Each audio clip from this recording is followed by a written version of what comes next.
Je revendique cette liberté d'expression qui nous permet de dire les choses comme tout le monde les voit et d'admettre avec honnêteté que de continuer d'accueillir des centaines de milliers de personnes dans notre pays chaque année, tout cela n'est plus possible.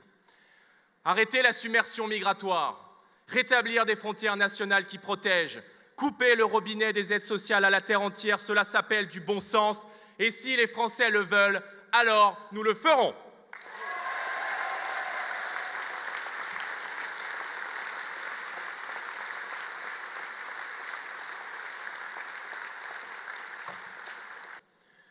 Aujourd'hui, Emmanuel Macron ne sert plus l'intérêt national et l'intérêt général, mais d'obscurs intérêts privés, comme ceux de multinationales, comme Bayer-Monsanto qui finance son groupe au Parlement européen. Il ne sert plus les Français.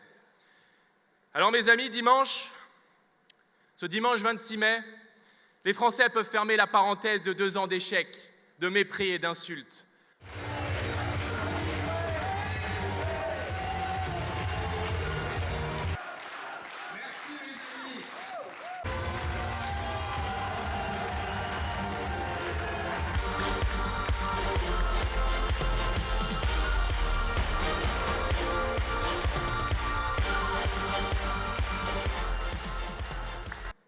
Alors que la guerre économique mondiale appelle des régulations, appelle des protections, ce qu'ont compris toutes les grandes nations, les États-Unis, la Chine, l'Inde, l'Union européenne est la dernière à désarmer nos nations, en les livrant à un libre-échangisme insensé et un sans-frontiérisme suicidaire.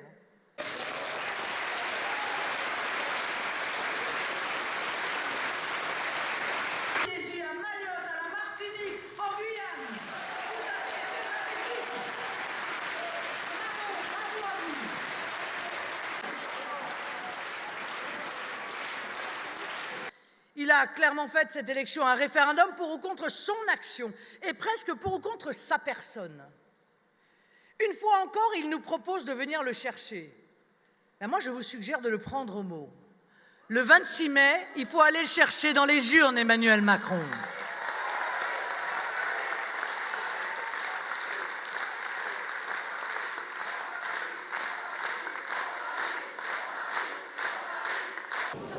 Il n'y a qu'eux qui peuvent nous sauver. Il n'y a qu'eux, franchement. Et on est de plus en plus nombreux à le penser. La preuve, on va finir premier, c'est sûr. Mais bon, Macron ne changera pas, ça c'est clair. Il ne va pas démissionner non plus, les places sont trop belles. Normalement, pour que tout se calme, même les gilets jaunes, il faudrait qu'il dissout l'Assemblée, mais il ne le fera pas.